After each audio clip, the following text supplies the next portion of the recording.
western Arkansas. Friday, June 11th, 2010. Water is receding after a nighttime flash flood ravages the popular Albert Pike recreation area, where hundreds of campers were sleeping. It was almost like you pull the plug out of your bathtub. That's how fast that the water receded. Unfortunately, we did see the first few casualties of the flood. I could see several bodies that were around in the debris. I saw a victim's body there, and of course I began to pray. At first I was hoping and praying that was a doll laying there and not a child. And I told my husband that I needed help. There was the body of a child.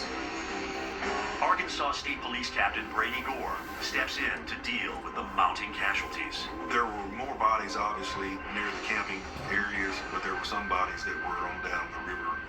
We made a decision to use the federal camp bathrooms as a temporary board.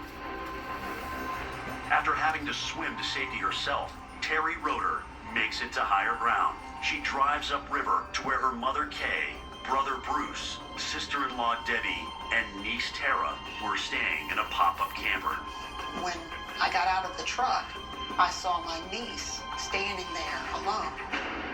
And at that moment, I knew in my heart that we had lost my mom and Luce and Debbie, because otherwise she would not be alone. So I went and I gave her a big hug, and we cried together, and I said, "It's going to be okay. I've got you now." At an office inside the federal recreation area, Terry identifies photographs of the bodies of her mother, brother, and sister-in-law. I had to go and had my own personal pride so that I could deal with the rest of it, because I knew then I had to be strong and be able to help. My mother would have wanted me to be the person that helps everyone else. They found only the chassis of the trailer days later. The best thing I can describe my mom is that she treated everybody like family. She was one of the matriarchs of Albert Pike. As the death toll rises, John Lewis is just getting home from his overnight shift at the National Weather Service in Little Rock. After issuing flash flood warnings from afar, John has no idea what's happening at Albert Pike. I turned on the news, and then all of a sudden it was just like a bomb went off. "We have breaking news," is what the guy said, and I remember it like it was yesterday. "We have breaking news from the Albert Pike recreation area." 2 a.m., the river is about 3.5 feet. By 5:30, it was 23 feet high. I mean, that's a lot of water in a hurry. 4 people have been confirmed dead, and we've got 70 people missing.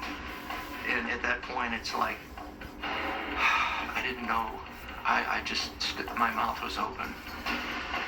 I think the folks that have lived here all their lives have indicated that they've seen floods before, but they've never seen anything like this. So I don't know if anybody can imagine what those people were going through.